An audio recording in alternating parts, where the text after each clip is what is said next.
Hi welcome to GMA English classes. दोस्तों कैसे हैं? Hope you are doing well. दोस्तों इस वीडियो में हम बात करेंगे सेंटेंस के बारे में। देखिए सेंटेंस क्या होता है। सेंटेंस जो होते हैं वो ग्रुप ऑफ वर्ड्स होते हैं जो कि कंप्लीट फुल फ्लेज्ड मीनिंग देते हैं, उनको हम कहते हैं सेंटेंस। ठीक है। सेंटेंस जो होते हैं वो दो तरह के होते हैं। एक on the basis of function, जैसे डिक्लेरेटिव, एक्सक्लेमेटरी, इंटरोगेटिव, एम्पेरेटिव। ये जो सेंटेंसेस होते हैं उसको हम कहते हैं फंक्शनल सेंटेंसेस। राइट। उस पर हमने ऑलरेडी वीडियो बना दिया है, आप उसको चाहे तो देख सकते हैं। राइट। दूसरे जो सेंटेंसेस होते हैं वो होते हैं स्ट्रक्चरल सेंटेंसेस, जो कि तीन तरह के होते हैं: simple sentences, compound sentences and complex sentences. Right. तो देखते हैं एक एक करके। यहाँ पर ये सेंटेंसेस हैं। यहाँ पर देखिए सिंपल सेंटेंस, कंपाउंड सेंटेंस और कॉम्प्लेक्स सेंटेंस। राइट। देखिए सेंटेंसेस जो होते हैं वो क्लॉज से मिल करके बने हुए होते हैं। उसमें एक क्लॉज भी हो सकता है और एक से अधिक भी क्लॉजेस हो सकते हैं। क्लॉज पर ऑलरेडी मैंने एक वीडियो बना दिया है, आप चाहे तो उसको देख सकते हैं। यहाँ आई बटन पे क्लिक करके उसको डिटेल में आप समझ सकते हैं। देखिए सिंपल सेंटेंसेस, ध्यान दीजिएगा। सिंपल सेंटेंसेस में एक इंडिपेंडेंट क्लॉज होता है बस, यानी एक ही होगा क्लॉज, वो भी इंडिपेंडेंट क्लॉज होगा। ठीक है। देखिए क्लॉज क्या होता है, आपको बता दूं कि क्लॉज में एटलीस्ट एक सब्जेक्ट और एक वर्ब का होना बेहद ज़रूरी होता है। राइट। तो यहाँ पर देखिए इंडिपेंडेंट क्लॉज। अब इंडिपेंडेंट क्लॉज क्या होता है? इंडिपेंडेंट क्लॉज वो क्लॉज होते हैं जिसमें कंप्लीट मीनिंग निकलता है। ठीक है। यानी उसमें एक सब्जेक्ट और एक वर्ब तो होने ही होने हैं और उसकी कंप्लीट मीनिंग निकलती है, बस उसको हम कहते हैं इंडिपेंडेंट क्लॉज। राइट। देखते हैं यहाँ पर इसका ये एग्जांपल। देखिए यहाँ पर ये दिया गया है, आई कैन राइट, मैं लिख सकता हूँ। राइट। तो यहाँ देखिए एक ये सब्जेक्ट है और यहाँ पर जो राइट है ये क्या है? वर्ब है। मैंने बताया क्लॉज में एक सब्जेक्ट और एक वर्ब का होना मस्ट है। तो यहाँ पर देखिए एक सब्जेक्ट हो गया और एक वर्ब हो गया, और ये इंडिपेंडेंट क्लॉज है। तो इंडिपेंडेंट क्लॉज अपनी कंप्लीट मीनिंग देते हैं। तो यहाँ देखिए ना, आई कैन राइट, मैं लिख सकता हूँ, यानी ये कंप्लीट मीनिंग दे रहा है, यानी मैं लिख सकता हूँ। ये फिनिश्ड, यहीं पर अर्थ क्लियर हो गया, स्पष्ट हो गया, यानी बता रहा है, एबिलिटी बता रहा है मैं लिख सकता हूँ, ये हो गया। ठीक है ना। तो एक ही इंडिपेंडेंट क्लॉज होता है, सिर्फ एक इंडिपेंडेंट क्लॉज। तो देखिए यहाँ पर आई कैन राइट, यानी यहीं पर वाक्य खत्म हो गया, खत्म, फिनिश। एक क्लॉज, एक सेंटेंस फिनिश हो गया। राइट। दूसरा देखिए उदाहरण, यू आर अ डॉक्टर, आप एक डॉक्टर हो। यहाँ पर देखिए क्या है, यू क्या है? सब्जेक्ट है, आर क्या है? ये एक वर्ब है। राइट। अ डॉक्टर, ये हो गया, यू आर अ डॉक्टर। तो यहाँ पर भी एक क्लॉज है, वो भी क्या? इंडिपेंडेंट क्लॉज है, यानी कि ये कंप्लीट मीनिंग दे रहा है, खत्म, यू आर ए डॉक्टर। तो ये क्या है? सिंपल सेंटेंस है। राइट। इसी तरह देखिए, ही ड्रिंक्स मिल्क, वह दूध पीता है। तो ही क्या है? सब्जेक्ट है, और ड्रिंक्स क्या है? ये वर्ब है। राइट। तो ये क्या हो गया? ये भी एक इंडिपेंडेंट क्लॉज है और कंप्लीट मीनिंग दे रहा है। तो इस तरह से I can write, you are a doctor, he drinks milk, ये एक एक क्लॉज है, कंप्लीट मीनिंग दे रहे हैं, इसलिए हम इसको सिंपल सेंटेंस भी कह सकते हैं। राइट। अब हम देख लेते हैं कंपाउंड सेंटेंस। राइट। देखिए कंपाउंड सेंटेंस क्या होते हैं। यहाँ पर देखिए, टू और more than two independent clauses make compound sentence. Right. यानी यहाँ पर एक इंडिपेंडेंट क्लॉज था, यहाँ पर बस दो इंडिपेंडेंट क्लॉज आ जाएंगे। ठीक है ना। दो इंडिपेंडेंट क्लॉज जब आएंगे तो वहाँ पर क्या बनता है? कंपाउंड सेंटेंस बनता है। और आपको ये भी ध्यान देना है कि इन दोनों को जोड़ने के लिए कॉमा या सेमी कोलन के बाद कोऑर्डिनेटिंग कंजंक्शन आता है। यानी यहाँ पर देखिए for, and, nor, but, yet, और, ये सब कोऑर्डिनेटिंग कंजंक्शन है। इन दो इंडिपेंडेंट क्लॉजेस को जोड़ने के लिए कॉमा सेमीकोलन के बाद कोऑर्डिनेटिंग कंजंक्शन आते हैं, जैसे एंड, बट, और, नॉर, येट, ये सब आएंगे। राइट। तो यहाँ पर हम देखेंगे, देखिए ध्यान से आप, आई विल कॉल यू और यू विल कॉल मी, यानी दो आ गए। इस और को अगर हम हटा दें तो क्या आई विल कॉल यू, मैं तुम्हें कॉल करूंगा, ये कंप्लीट मीनिंग दे रहा है कि नहीं दे रहा है? बिल्कुल दे रहा है। अगर ये कंप्लीट मीनिंग दे रहा है तभी तो इंडिपेंडेंट क्लॉज हुआ। और चूंकि दो हैं या दो से अधिक भी हो सकते हैं, तो यहाँ पर तो दो हैं, तो दो जो इंडिपेंडेंट क्लॉज आ रहे हैं वो दोनों अपने आप में कंप्लीट मीनिंग दे रहे हैं, ठीक है ना। ना तो ये इसके ऊपर डिपेंडेंट है, इसका अपना एक अलग अर्थ निकल रहा है, इसका भी अपना अलग अर्थ निकल रहा है, यानी मीनिंग कंप्लीट दोनों की निकल रही है, इसीलिए ये इंडिपेंडेंट क्लॉज हैं।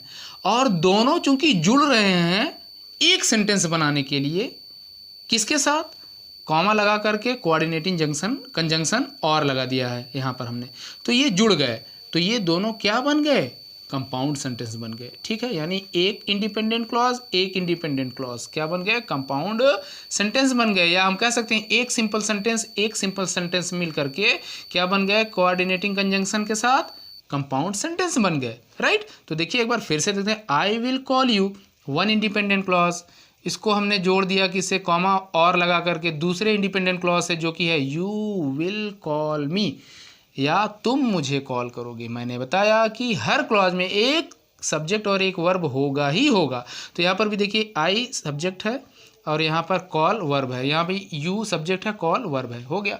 तो इस तरह से ये हो गया, राइट। दूसरा देखते हैं उदाहरण इसका, I drink green tea comma but they drink coffee, right. यानी मैं ग्रीन टी पीता हूँ लेकिन वे कॉफ़ी पीते हैं। अब यहाँ पे देखिए दो इंडिपेंडेंट क्लॉजेस हैं, आई ड्रिंक ग्रीन टी, यहाँ भी अपना कंप्लीट मीनिंग यहाँ दे रहा है इंडिपेंडेंट क्लॉज, और they drink coffee, way coffee पीते हैं, ये भी कंप्लीट मीनिंग दे रहा है, इसलिए ये भी इंडिपेंडेंट क्लॉज।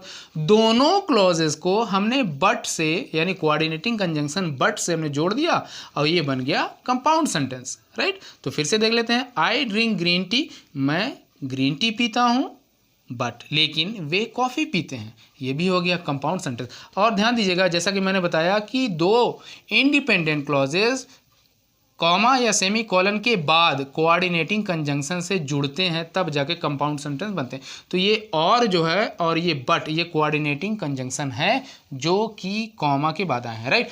अब इन कोऑर्डिनेटिंग कंजंक्शन को याद करने के लिए बेहद सरल तरीका आपको मैं बता रहा हूँ। देखिए क्या है, फैन बॉय, ठीक है, फैन बॉय, ठीक है।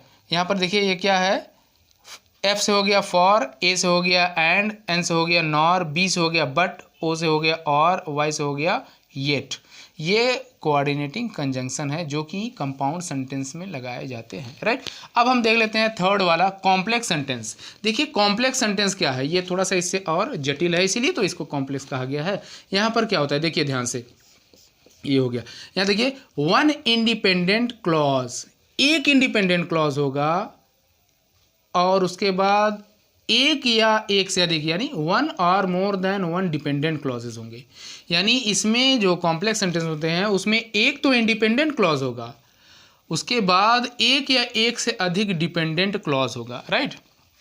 अब देखिए इंडिपेंडेंट क्लॉज जैसा कि मैंने अभी बताया आपको कि वो कंप्लीट मीनिंग देते हैं, उसमें एक सब्जेक्ट और एक वर्ब होता है। डिपेंडेंट क्लॉज जो होते हैं वो कंप्लीट मीनिंग नहीं देते, हालांकि उसमें भी एक सब्जेक्ट एक वर्ब होंगे लेकिन वो कंप्लीट मीनिंग नहीं देंगे, इसलिए उसको कहते हैं डिपेंडेंट क्लॉज, यानी किसी पे डिपेंड रहते हैं अपनी मीनिंग देने के लिए, राइट। तो देखिए वही मैंने बताया यहाँ पर कॉम्प्लेक्स सेंटेंस में एक इंडिपेंडेंट क्लॉज होंगे और एक या एक से अधिक डिपेंडेंट क्लॉज होंगे, ठीक है। तो देखते हैं यहाँ पर इसका उदाहरण, आई टुक माई अम्ब्रेला, ये क्या है, ये इंडिपेंडेंट क्लॉज, राइट। आई टुक माई अम्ब्रेला ये इंडिपेंडेंट क्लॉज है एक। उसके बाद देखिए दूसरा, बिकॉज इट वॉज रेनिंग, अब ये क्या है, डिपेंडेंट क्लॉज है, dependent clause. Because it was raining, क्योंकि बारिश हो रही थी, ठीक है ना। आई टुक माई अम्ब्रेला, मैंने अपना छाता लिया क्योंकि बारिश हो रही थी, तो मैंने अपना छाता लिया ये तो कंप्लीट मीनिंग दे रहा है, तभी तो ये इंडिपेंडेंट क्लॉज हुआ। लेकिन दूसरा जो है बिकॉज इट वॉज रेनिंग, ये डिपेंडेंट क्लॉज क्यों हुआ, क्योंकि ये कंप्लीट मीनिंग नहीं दे रहा है। अगर मैं आपसे कहूँ बिकॉज इट वॉज रेनिंग, क्योंकि बारिश हो रही थी, तो क्या इसमें कंप्लीट सेंस निकल रहा है, बिल्कुल नहीं, क्योंकि बारिश हो रही थी, भाई बारिश हो रही थी इसलिए, तो किस लिए बारिश हो रही थी, तो क्या हुआ, आगे पीछे कुछ होना चाहिए ना, तो यही है। तो बिकॉज इट वॉज रेनिंग, क्योंकि बारिश हो रही है, ये डिपेंडेंट क्लॉज है।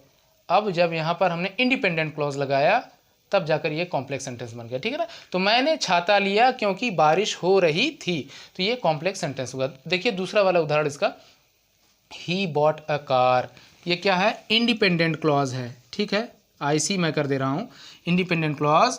और दूसरा वाला देखिए क्या है, ये डिपेंडेंट क्लॉज है, ठीक है ना। He bought a car which was too expensive, उसने एक कार खरीदी जो कि काफ़ी महंगी थी, ठीक है। तो उसने एक कार खरीदी, इंडिपेंडेंट क्लॉज हुआ, जो कि काफ़ी महंगी थी, ये डिपेंडेंट क्लॉज हुआ, ठीक है। तो दोनों को मिला दिया हमने, तो ये क्या हो गया, कॉम्प्लेक्स सेंटेंस बन गया। तो इस तरह से बेहद आसानी से आपने स्ट्रक्चर के बेस पे जो सेंटेंसेस होते हैं, simple sentence, compound sentence, complex sentence, उसको कैसे हम बनाएंगे, कैसे उसको पहचानेंगे कि ये सिंपल सेंटेंस है, ये कंपाउंड सेंटेंस है और ये कॉम्प्लेक्स सेंटेंस है, ये बेहद आसानी से आपने समझ लिया। उम्मीद है कि इससे रिलेटेड जितने भी डाउट्स थे वो सब क्लियर हो गए होंगे। अगर ये वीडियो आपको अच्छी लगी है तो इस वीडियो को खूब शेयर करें, खूब लाइक करें और चैनल को सब्सक्राइब करना बिल्कुल ना भूलें। चैनल को सब्सक्राइब करके बेल आइकन को दबा दें ताकि हर वीडियो की नोटिफिकेशन आपको टाइमली मिलती रहे। मिलते हैं अगली वीडियो में एक नए टॉपिक के साथ। Till then have a good day. Thank you so much.